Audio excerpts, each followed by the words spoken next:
কড়াই দিয়ে দেবো তেল, একটা তেজপাতা, পেঁয়াজ কুচি, ভালো করে নাড়াচাড়া করে গোল্ডেন ব্রাউন কালার আসা অবধি অপেক্ষা করব।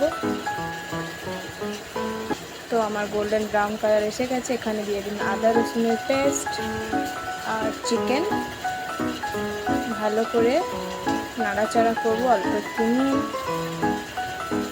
নাড়াচাড়া করলাম। মশলাটা দিয়ে দেবো। এখানে আমি মশলা দিচ্ছি লঙ্কা গুঁড়ো, হলুদ গুঁড়ো, ধনে গুঁড়ো, জিরে গুঁড়ো।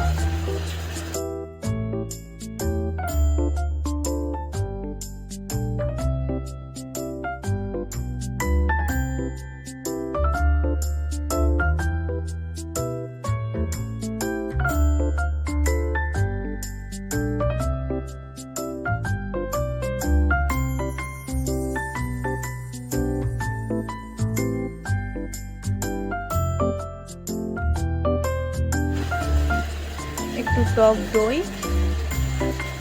ভালো করে দিয়ে নেড়ে চেড়ে কষিয়ে নেব।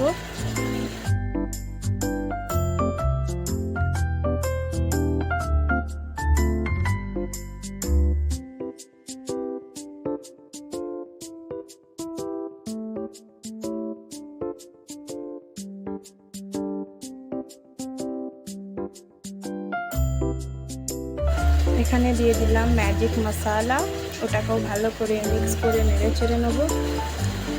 এখানে দিয়ে দিলাম অল্প একটু জল। এবার এটাকে আমি 5 মিনিটের জন্য ঢাকনা দিয়ে বন্ধ করে রাখবো।